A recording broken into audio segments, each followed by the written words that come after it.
Okay. You can start. Okay, here we go. Okay. So it's my pleasure to introduce the Practicum team for this fall. They were great to work with and excellent, very well trained, very serious and hardworking. And also they had, I think, the good fortune of having a good client and also an interesting project, as you'll see, in which they could apply a lot of the kinds of knowledge and skills that they've been developing in the program. This afternoon, they will be, at 3:30, they will be presenting to their client and a bunch of other transportation decision makers in Sacramento. So this will be a good opportunity for them to get feedback from many of you about their presentation. And go ahead and do a great job, you guys. You're welcome. Thank you. All right, hello everyone. My name is Bellafronto. This is Melissa Lord, Sebastian Hickey, Andrew Solano, and Sajan Patel. And we're all senior public policy students here at Stanford, as Larry said. And we've been studying for the last 3 or so months different ways we can reduce single occupancy vehicle commuting in the Sacramento region. Just one quick note before we start, we do only have 25 minutes to present a lot of information, so we ask that you keep all questions just to the end. And we also are in the process of finishing a final written report detailing everything in the presentation and also giving some more detail on the assumptions made for modeling and some of the evidence used throughout the process too. So now I'm going to give a brief background or a brief roadmap as to how the presentation is going to go. So first, Melissa and Sebastian are going to take us through some background information on the project and the Sacramento region. And next, Melissa is going to go through a little bit more in depth into the methodology of the project in terms of what we've been doing and why we've been doing it for the past 10 weeks. And that's going to take us into our 2 policy recommendations. So through our research over the quarter, we found that these 2 policies, congestion pricing and employer-based trip reduction programs, we believe that these 2 programs will have the best VMT reductions in Sacramento. And congestion pricing just simply means instituting a toll every time a person enters or leaves Sacramento.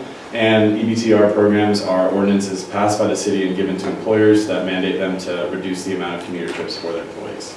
And then finally, we'll close it out with some action steps to be taken to help bring these policies to life and really maximize the VMT reductions in Sacramento. I'm going to turn it over to Melanie.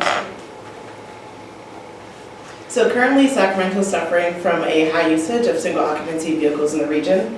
And due to this this is because there's a heavy usage of private vehicles, which increases vehicle miles traveled, or VMT. It's also because of the economic growth in the area and the increasing population. And so this increased VMT increases harmful greenhouse gases and also an increase of air pollution in the area.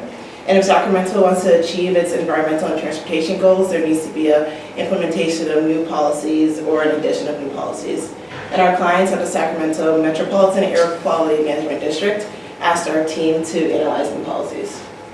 So just to restate the policy question again, how can we reduce single occupancy vehicles in the Sacramento region? And how can we do this by increasing the price of a single occupancy driving or directly incentivizing alternative commuting modes? Given we only had 10 weeks to do this project and that they were addressed in other ways, we had certain limits to our project. The first were land use policies, and the second was the ability to expand public transportation, and this was just defined as being outside of the scope.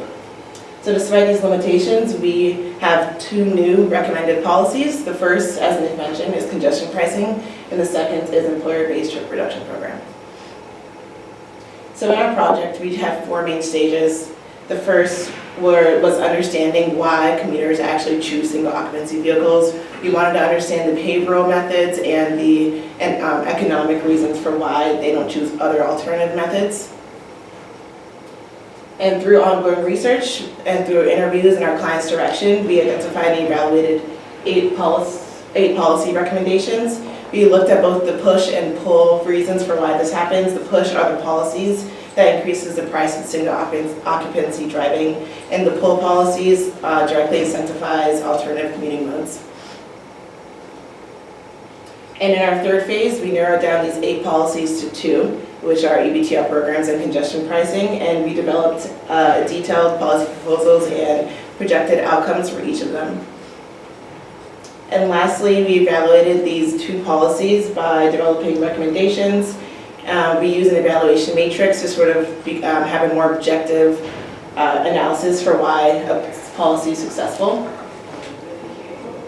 Of most importance, we wanted to look at the VMT impact. Ultimately, we want a policy that has the most VMT reduction in the Sacramento region. Secondly, we looked at the feasibility. We looked at the administrative, legal, and technical feasibility of the policy. We also wanted the policy to be politically feasible in the Sacramento government. Thirdly, we looked at the cost. We want to know how much the policy costs for the Sacramento region and also the spillover costs for our citizens. And lastly, the equity, ultimately policies for the people. So we wanted it to be fair and we needed support from the public. Next, Sebastian's going to talk about commuter mode choice.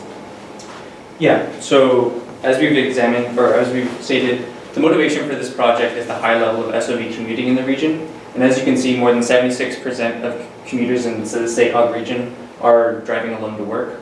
And the rest are distributed across different modes, including carpool, work at home, public transit, cycling, and walking. So why is this distribution of modes the case?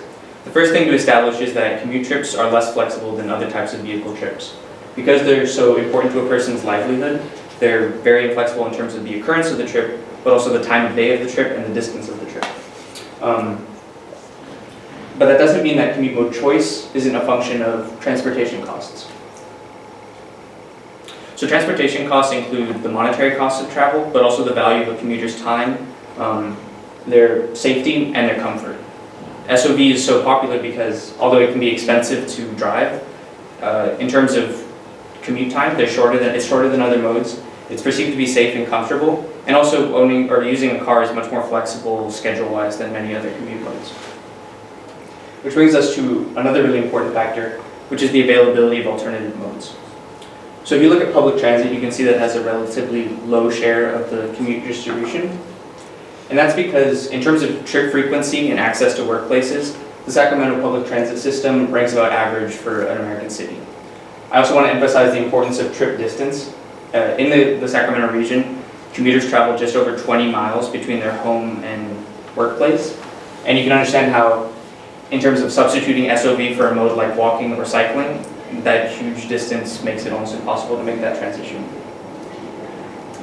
Now, as you're going to see, both of our recommendations are going to be implemented at the city level. But that doesn't mean we're not going to provide benefits for the whole surrounding region.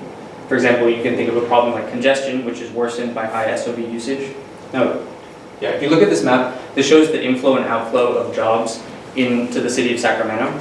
And specifically, 73% of the workers who work in the city of Sacramento live in the surrounding region. So our policies, which are targeted at the city level, are going to reduce SOV trips, which are being generated in the surrounding area. So then we're going to provide congestion benefits not only in the city, but in the whole surrounding region. So all of this brought us back to our recommendations, which, as we mentioned earlier, are congestion pricing and EBTR. So first we'll talk a little bit about congestion pricing. And the way that we decided to implement this was through a cordon toll in the inner city of Sacramento. So the way that cordons work is it increases the cost of driving by adding an additional toll when you pass through one of the cordons. And we've put the cordons in specific places in order to close off an area with most congestion, and Sajan will talk about that in a little bit. And it also incentivizes carpooling, public transit, and other forms of transportation since it's more expensive to travel. There are a couple successful precedents like Stockholm, London, and Gothenburg. And as you can see, the way that the cordons work is in this photo you can see the gantries. And at the top, so the cars just drive under it, so there's no need to stop, so it doesn't contribute to congestion directly. And then the cameras at the top will take a picture of the license plate and send the bill to the address on file. One great thing about this policy is that it increases revenue, so it generates resources for other forms of transportation, like public transit and other subsidies throughout Sacramento. And now to just look at how exactly this policy will be implemented in Sacramento. As you can see in the map, the geography is inclined towards implementing this policy because it's demarcated by the two rivers, and then pretty easily marketed roads on the side. So Alhambra Street is over here, Broadway Street is over here, and then you have the two rivers which kind of like central out the central city. And the reason that we're choosing this part is because it's the main destination when anyone goes to Sacramento. The government's there, Sacramento Kings play there, and it's just the most likely place for people to go when they go to Sacramento. On top of that, like Sebastian mentioned, this is where the focus of all the congestion is. So the plan is to implement 70 cordons on all the streets and all the on and off ramps that go into the central city, just to ensure that we're covering all our bases and we're not forcing the traffic onto other side streets.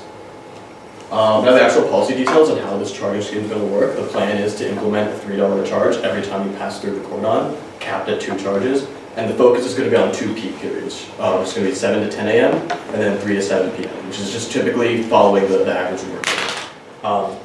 And we found this charge to be about a balanced amount, looking at precedents as well. It adds enough to the average cost of trip that it reduces VMT, but also isn't going to be overly burdensome to the people who are traveling. And on top of this, we also have certain exemptions that we're going to build in to develop on equity, which Andrew will talk about a little bit later. And now just to kind of talk about how this increased cost plays out, we have 2 kind of commuters that we focus on, 2 kind of drivers that we focus on, commuters and non-commuters. The increase in the average commuter trip is about 21%, and the increase in the typical non-commuter trip is about 40%. And now this is kind of a simplified version of the model, which I'd like to walk you guys through. If you look at the total trips before the toll going into the central city, it's estimated about 400,000. And you can see the breakdowns of the commuter and non-commuter. But I'll focus on the totals. And then we can see, as a result of the cordons, the total trips after the toll. Are these per day or per week? Yes, this is a day. Okay. Daily trips. Okay. So this is literally anyone that passes through in and out of central city. And then, it goes down to 350,000 people about after the toll, so it's about a 13.9% decrease. And now how that actually breaks down is when we look at the chargeable trips, so the ones that we actually can enforce when they happen during peak hours and they're non-exempt.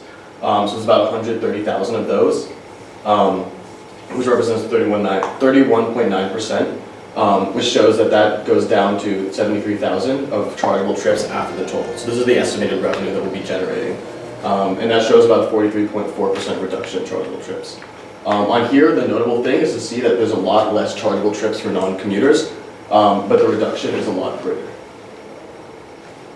And now to actually look at the analysis, the assumption for the arc elasticity when you look at the post-discount toll on the pre-toll amount of trips is negative 1.3, and this assumption comes from Gothenburg just because in terms of size and in terms of quality of public transit, we found it to be the best comparable for Sacramento. So we ended up using that number to help us generate our both VMT numbers and our trip numbers. So as I said before, a 13.9% decrease in trips, and then from that we calculated a 9.3 decrease in VMT, and then a 27.8% decrease in congestion. And now, I guess, as Andrew alluded to before, there's also associated revenues, which are great. But first, to develop the cost. The initial cost estimate, based off of the New York estimates, at 500,000 per cordon, is going to be a 35 million initial capital infusion, plus an estimated 65 million to continue operations and also build a full system that can integrate both billing, integrate systems within the gantries, and make sure the whole process works properly. So that's an initial investment of about 100 million to set up the entire system properly. But on top of that, then we have revenue estimates. Based on the total trips that we found, there's going to be about 56 million generated revenue each year. And then we want to take out operations and maintenance, as well as amortize the cost of the initial startup capital. We still generate about $25 million each year. So this slide shows the typical path for political support once a cordon is introduced. As you can see, so the horizontal axis is time and the vertical axis is acceptance. And over time, once it's originally introduced, there's a moderate level of support and it drops very substantially on opening day. However, so as time passes and people start to begin to see the benefits of this congestion pricing, you can see that there's a substantial increase in support over time. The main opposition for this policy are the people who are paying for the tolls, and people don't typically like to pay for tolls, and also downtown merchants, since they may see a change in their business. However, on the other hand, main supporters, There are those people benefiting from the increased revenue, like people that commute via public transportation and Sacramento RT in general are more likely to support this. One other big group are commuters facing the congestion. Since there is expected to be a large decrease in congestion, the commute time should decrease by a pretty significant amount. So these commuters would enjoy the decrease. And there are also some legal barriers that have to be hopped in order to make this policy be enacted. For example, it requires state legislative authorization. Also, the legislator will specify local governance and approval requirements for tolls, when the toll is supposed to be taken, and also where the money is going to go. So there needs to be a lot of transparency with that. And also for environmental concerns, NEPA and SECA need to clear the policy in order to make sure that there aren't any significant environmental barriers. And finally, I'll talk a little bit about equity before moving on to EBTR. And so we decided to make a couple exemptions in order to make this as equitable as possible. For example, we decided that people under 200 at or under 200% of the federal poverty line will be exempt from paying the toll. And that, for context, that's about 25% of commuters in Sacramento, and that's about approximately $50,000 for a family of 4. Other people that are exempt are emergency service vehicles and public transit vehicles crossing these cordons. And then we also consider a couple of other expanded discounts, but we didn't include them in our model. Some of these examples include people with disabilities and zero emissions vehicles. All right, so now we're going to move on to our second recommendation, which is an EBTR program in the city of Sacramento. So currently the city of Sacramento has a developer-based trip reduction program, but difficulties enforcing that program have limited its effectiveness. So we're going to recommend that we repeal that program and replace it with the EBTR. And what the EBTR does is it requires private employers with 50 or more employees to provide trip reduction incentives, SOV trip reduction incentives to their employees. And at that cutoff, 50 employees, that's about 2/3 of the private employees in Sacramento, which is around 120,000 people and roughly 800 firms being affected. So to comply with the program, employers need to submit a point-based trip reduction plan to the city. And we'll talk a little bit more about what the point system is in a couple minutes. And they also have to provide periodic updates on the travel behavior of their employees. They'll fill out a baseline survey when they join the program and then provide biannual updates as they progress with their trip reductions.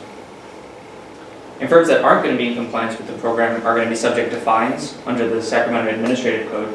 And the city should also consider publishing a list of non-compliant firms and subjecting them to public scrutiny. Finally, to cover the operating costs of the problem, we're going to have an $11.60 annual fee per employee. So 2 big decisions we made with this program. One is that we chose to make it employer-based instead of developer-based. And there are a couple of reasons to do that. Number one is that an employer-based program affects all the firms in the jurisdiction at once, whereas historically developer-based programs have only affected new projects and developments. Now, you might be able to design a project that affects all commercial property owners, but there's less precedent and there are other reasons to go with employer-based programs. Employers know their employees very well, and they have greater incentives to keep their employees happy. And for that reason, they're more likely to provide a well-tailored set of incentives that really works for the preferences of their employees. And in addition, employers control important trip reduction incentive levers, including telecommuting and pre-tax elections. You'll also notice that we chose to limit the scope of this project to the city instead of the region or county. And that reflects concerns over the legal position of a regional program. In 1995, SB 437 limited the ability of air quality districts to require employers to participate in EBTRs. And currently there are 2 air districts that do have EBTRs, but for Sacramento to have one, it might require explicit authorization from the state legislature. California cities, or charter cities in California, on the other hand, have police powers, which provides them with significant legal authority to require employers to participate in the EBTR, and there are several municipalities that do have EBTRs. The one downside to implementing at the city level is that the city has a limited ability to regulate the employees of other government agencies, which is why we had to restrict it to just private employees. Okay, so now I'm going to talk a little about the incentives package Sebastian mentioned. So the package is set up as a menu of different trip reduction options for employers to choose from. And each different option is assigned a point value. And these point values are based on VMT impact. So the higher the point value, the higher the believed VMT reduction. And there's 28 total points for employers to choose from, and they're required to have a minimum of 12 when designing their program. So I'm going to talk a little bit more specifically about the different options we've included in this menu. First, we have parking-related incentives, where employers can offer employees cash or subsidies to not use their parking spaces, or they can simply charge for parking to try to deter just driving to work on your own. And then next we have subsidies and other financial benefits. So these include, again, offering subsidies for public transit or cash for rides home with transit subsidies or employer-provided transit, or they can simply offer tax incentives with pre-tax election, where the costs of public transit and other similar commuting modes can be excluded from taxable income.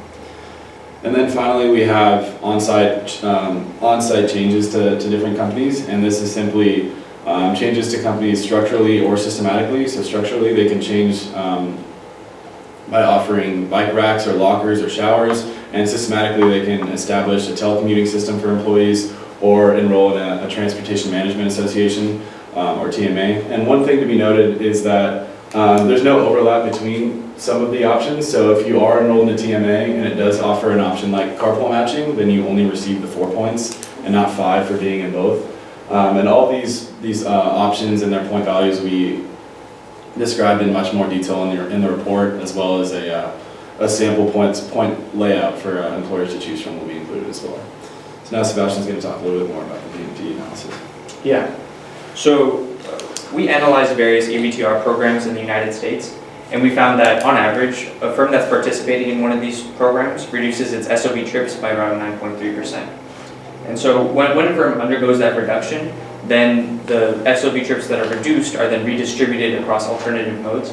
And we designed a model for Sacramento that found that for a participating firm, they're going to be reducing their commuter VMT by 6.5%.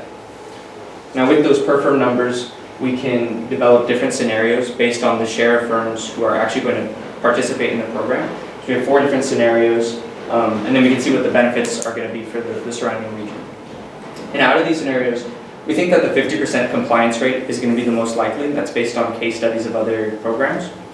And in that scenario, you're saving about 130 miles in VMT every day, which is about a 1% reduction in the workplace VMT of the entirety of Sacramento County.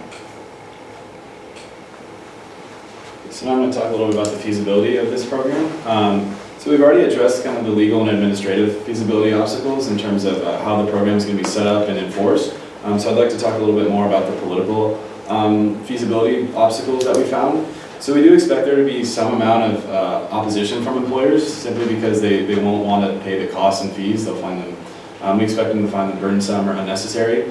But we believe that our program is designed to mitigate these concerns. We think that smaller firms are already being exempt, and there's a lot of flexibility in the design process, as Sebastian mentioned, with the employer-based nature of the program. And we think that having more satisfied employees in general will actually benefit employers in the long run, which could help the sustainability of the program. And then finally, we think that involving these employers in the design and drafting process of the ordinance will allow them to voice their concerns and can help benefit both sides and have more successful VMT impacts in the long run. So now Melissa's going to talk a little about the cost of the program. So most of the costs of this program are for operating costs, and they're to fill the salaries for the staffers. And from our research, we saw that the success of an EBTR program is based on the quality and the quantity of these staffers.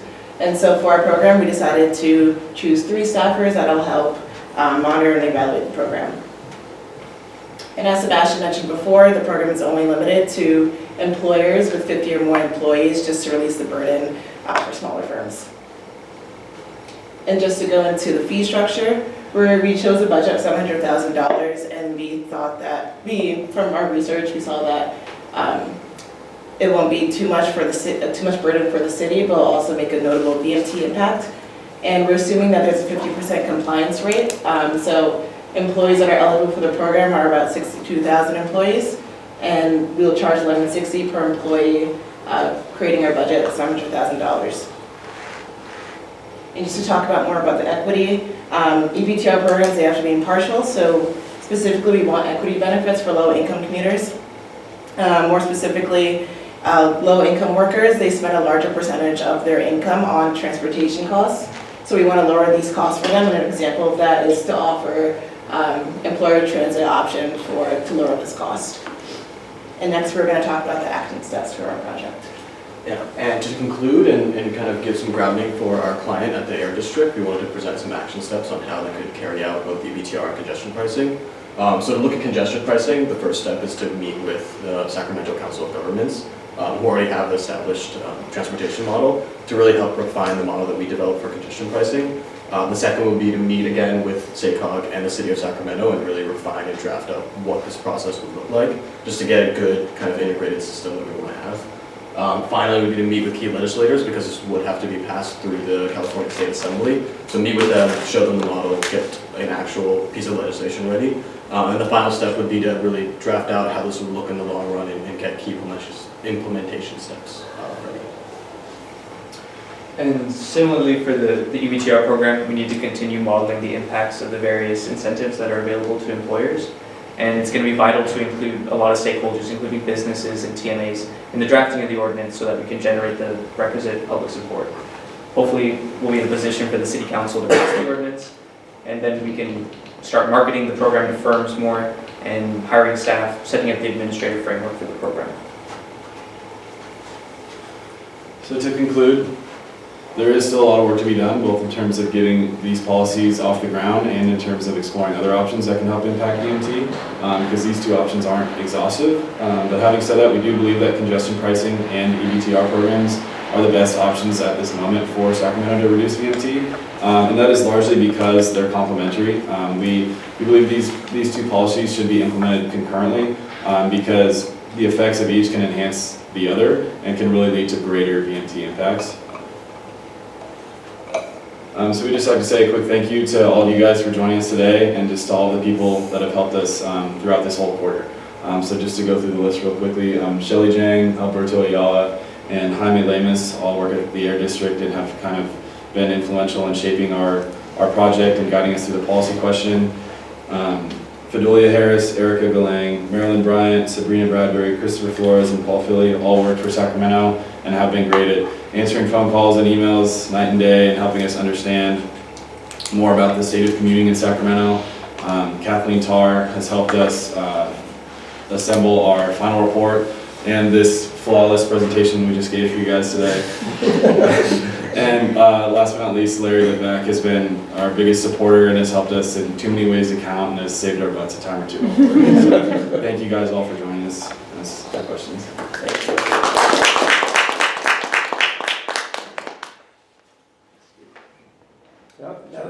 That was fantastic. Excuse me. That was fantastic.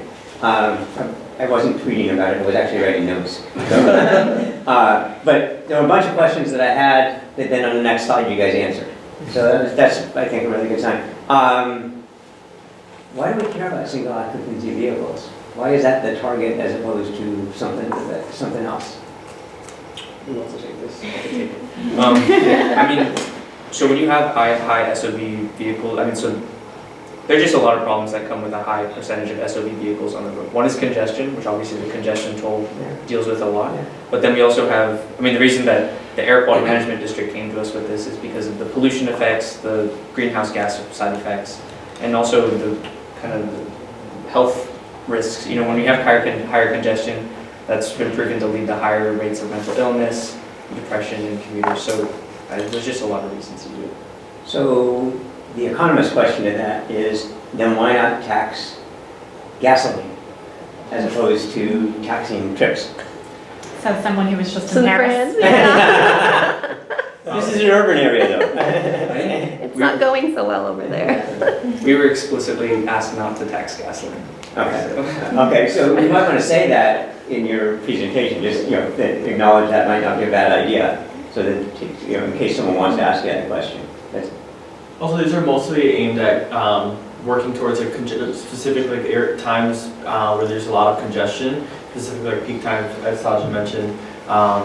which is when the cordon toll would be active. So that's why we wouldn't necessarily want to tax gasoline, which would be also for non-commuter purposes. So commuters were the main focus here. Kind of related to Greg's question, you mentioned how much you project that the number of vehicles will change, but also mentioned that about 25% of commuters will be exempt because of the poverty area. So one question, two related questions. The first one is, low-income commuters may have worse cars that pollute more, right? So air quality might be an issue there because they won't be affected. And second, how does that affect your elasticity calculations since richer people have lower price elasticity? Yeah. So the elasticity was the overall number. So we had to use a precedent because we didn't have actual data figures from Sacramento. So it was more of just a projection of what kind of assuming like a uniform distribution of income would be applied to Sacramento then. But I agree on the point that the car is driven by the two different populations, which is something that we would have to factor in when we actually refine the model with Salem. It's a good point. It seems like your numbers of trip reductions is really high. Yeah. Especially when you take out 25% of the people who won't respond to it. So and so you said it was an elasticity of 1.3. Yes. Is that relative to the total cost of commuting, or what's the price change? Yeah, it's relative to the total cost of commuting. So $3 doesn't sound like a lot of money for someone who's commuting for 40 miles. So it's relative. So for a non-commuter, the average it's based on those price increases that I had. So it was an increase of 20% to their average trip. For the commuter. For the commuter. And then for the 21% non-commuter, for which the is commuter. It's $6 because they go through twice. It's charged when When you they go in and when you go out. Yeah. yeah. So for a non-commuter, which is largely going to be a lower income population, it's about a 40% increase, which is why you see even a greater impact on a decrease of non-commuters. So they're not necessarily all low income, but a non-commuter is more likely to decrease their behavior because of an increased cost in their average trip. Whereas the commuter is about 20%, which is still a pretty sizable increase, I would argue. But the same impact isn't as big, but they have a larger chargeable percentage of people. Yeah. So just to back up. So they use the total cost, including the time cost. Yeah, okay. It's called the generalized cost. Yeah. And Sajan, maybe you'd like to comment on how the 1.3 assumption compares to cities like London and Stockholm. If you use the elasticity there, would that be a higher number or a lower number? Or? It's showing you a much lower number for the. Yeah, so this is actually the actual breakdown of what the increased trip cost is to be. And I mean, yes, you can just see how, what exactly the trip would look like. So the 1.3, is it conservative compared to cities like Stockholm and London? Was the elasticity actually much higher there? Yeah. Yes. So in Gothenburg, they chose Gothenburg because of the cities that's done it. Yeah. It's the most similar to Sacramento, and it has the lowest elasticity. And part of that is probably related to the similarity of the, transit systems aren't as elaborate as in Stockholm and London. Yeah, and a large part of the elasticity also relies on the actual quality of the other public transit options. Yeah. Which is why the revenue figure is also a big thing, because if that returns back into the system and develops the public transit, then we expect elasticity to increase. The other thing is that these other cities, just one other thing, I think you guys know this, but I'm not sure. Yeah. But they're exempting, whatever, 25% or a little bit more if you include the emergency vehicles of the traffic. In a city in Sweden, for example, somewhere like Stockholm and Gothenburg, like in something in the low 20% are company cars in which the employer pays the cost of the congestion toll. So that's a kind of a similar thing in terms of making the elasticity potentially more comparable. Because in Gothenburg, they're not exempting as many low-income people, but they have a huge percentage of company cars in which the driver does not bear the cost of the toll. In spite of that, they had an elasticity of negative 1.3. So what you're saying is that the firms wouldn't be elastic either? Like, because the firms would have to bear the cost. Yeah. So they, So the firms wouldn't react to it? Well, from what they say in the papers about it is that they believe, the economists there, believe that it attenuates the impact of the Yeah. toll. it's probably less sensitive, but it's still there's not an elasticity of zero. No, I'm not saying there's They're elasticity building of it zero, into but that's a cost of big. doing business, right? Hmm? They're taking that as a cost of doing business, right? It's- Yeah, exactly, It turns yeah. into compensation. Yeah, it's a benefit, yeah. So it's a third, a separate party pays, so. Do you remember correctly that you said that before this is implemented, about 3% of commuters use public transit? Roughly. Yeah, it's But that's in the entire SACOG region. In the city of Sacramento, it's a little bit higher than that. I think it's around 3.5%.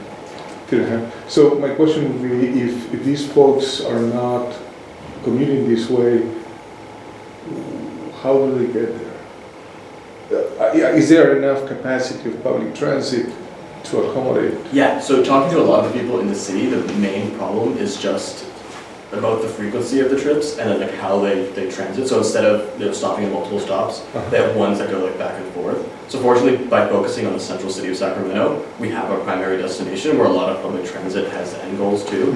So there is the capacity. It's just, I guess, number one is going to be quality, which is why congestion pricing would have to be kind of a long-term thing. And also, I guess Sebastian alluded to, it's a lot more convenient, it's a lot more comfortable to just take your own car and drive into Sacramento. But also presumably buses would go faster if there's less congestion. Yeah. Also, part of the reason that the VMT reduction is less than the reduction in trips is that a portion of the reduction in trips during the period is going into non-peak periods. Okay. Yeah. Can I ask a little bit more about the breakdown? When I think about Sacramento, I think mainly about public sector employees, right? So how many, do you have an approximation of how many private employers? The EBTR? Oh, the UBTR program. Yeah. So, Because it seems to me that the first policy you talked about will primarily tax public employees, right, who are coming in. Sure. And the second one seems to target more of the private Private employers. Is that roughly, that's how they become that, right? That's a good way of illustrating it. So already, public employees in Sacramento have received several incentives to reduce their SOV trips. It's worth examining exactly how effective those incentives have been. Yeah, I Would think you're that right. be taxpayer funded? I'm trying to understand, if you're a public sector employee, right, many of them are unionized, right? If we're thinking about the types of people who might be disproportionately burdened. I guess, I'm sorry, I'm losing track of the question. I'm just, help me understand a little bit more, because, so would you say 60% of the jobs in Sacramento are public and then 40% are private? I mean, let's, 30% are Yeah. public. 30, Sure. oh, so it's much lower than I would have guessed. It's 90,000 people. And then there's 180,000. That are That's private. about So you would likely have more impact through the private, through the EBTR Yes. program. Yes. Also, But I mean, it is a significant chunk that But- in a perfect world okay. you would. Also, Sebastian, could you comment on the current status of EBTR in the public agencies, particularly the state? Well, so a lot of the state employees are already participating in TMAs, and then, like I mentioned, they've received several incentives in terms of tax breaks and other incentives to reduce their trips. Is that what you're alluding to, Larry? Yes, yeah. That the public employees, the fact that it covers the public, doesn't cover the public employees is the opportunity cost of that is reduced because the state agencies already have a lot of EBTR type benefits. And with that, we're still at a 3% transit. Yes, rate. but if you look at, however, if you look, like they did a survey in 2009 of just the state employees in downtown Sacramento, and their use of public transportation is way higher than that 3% number. So there is, and there's other evidence in that survey to suggest that the EBTR programs are having an effect on those employees. But yeah, but again, part of the deal with the low use of public transport, not all of it, is that outside of the central city as a destination, the public transit system isn't, as good. It's a big region. Yeah. So you guys, the EBTR program that you guys described seems like it's fairly complex. Where you had points for this and points for that, and you can't double count them, that sort of thing. Hopefully the people there will understand this better than I did. But I was like, well, if your concern is that people drive their car to work and back, then taxing parking might seem like a way to just, I think it's absolutely ridiculous that we get to have pre-tax dollars for parking here. It's like the wrong direction on that. But, why not tax parking and tax companies that provide company-paid parking, somehow do that? It seems like that would have a strong effect on people's decisions. Did you guys consider that? Yeah, we talked about it. We looked into parking charges, and there's actually already a cashed out parking lot in place in California where if you can avoid paying for it, so if you don't own the parking lot and you're over 50 employees, then you're required to give employees the subsidy of the amount of the parking space just as a cash payment. So if they forego using that space. So we looked into doing that, but there's just not a lot of enforcement with it. So there's the problem there that companies don't really know that they're allowed to do this, and the employers don't know what to do, so they just end up commuting anyway and parking and staying in the spot because it's free. But we did look into a parking charge, and we figured instead of breaking away and applying a tax and then having a program too, and then we also looked into mandating the parking charge and mandating being in a TMA, but we felt like that would just make the program even more complex if we had parking benefits and at the same time a tax too. So we figured we'd just offer different point values with a higher point value for making companies charge their employees for taxing, for parking. So did you, you talked about the government charges, government costs for doing this. Is there any, maybe I missed it, but it didn't seem like there was anything about what's the cost to companies to comply with this stuff. So as you alluded to, there's a lot of different incentives that you could choose. So there's a wide range of costs that you could end up with. One of the things we're going to include in the final report is kind of see, we don't think that you could game it in terms of just paying nothing and having zero results, but we want to look at the point value. So for example, like a TMA membership, annual membership is around $5,000. You can think of something like a pre-tax election. Well, actually that doesn't cost them anything. There's just there's a wide variety of costs. Yeah, the most expensive things would be, some things that would make money, like charging for parking instead of giving it free. That's one of the options. Yeah. And then, the most expensive thing would be what, for transit? Providing a transit service. I need to better estimate. Yeah. Tyler? Yeah. You had mentioned that after that's implemented, the annual income would be about 56 million before expenses are paid. And you said that the cost to implement it would be over 100 million. Yeah. And what is the time span for that to raise the money? How and what would be what's the year that you're projecting that this could be implemented in the city? Yeah, so as long as it takes however long it gets through the legislative process, and presumably when they pass the bill, they would have either some kind of debt raise or they would have some allocation from taxpayer money to pay that off. And then the assumption is that with the 25 million of annual revenue, parts of it could be going straight to the government, having help work with the programs, and then other parts can be used to pay down whatever kind of debt they used to raise, presumably through bonds. Well, you've got your amortization in there, so that... Yeah, so we're already factoring the amortization of the initial stuff. Basically like $10 million a year. The 25 million is after 10 million that will be available each year to pay down the initial $100 million cost. Yeah. And the 100 million is coming from? That would be whoever they choose to raise the capital. So presumably either through a bond, or they would already have an allocation from money that taxpayers have put forward, and they can say, okay, I'm going to take 100 million and then set up this system in Sacramento. Okay. So like they could sell a bond secured by the future toll revenues. As long as that's in the written report. Yeah. I'm sorry? Just as long as there's a line about that in the written report, maybe your next steps. Yeah. Yes, we've had a discussion including Sajan about, Sajan is arguing about like whether it would be the negative yield curve, would it make sense for them to sell a long-term bond? Thank you. And I'm telling him, yeah, well, it's still, it makes sense.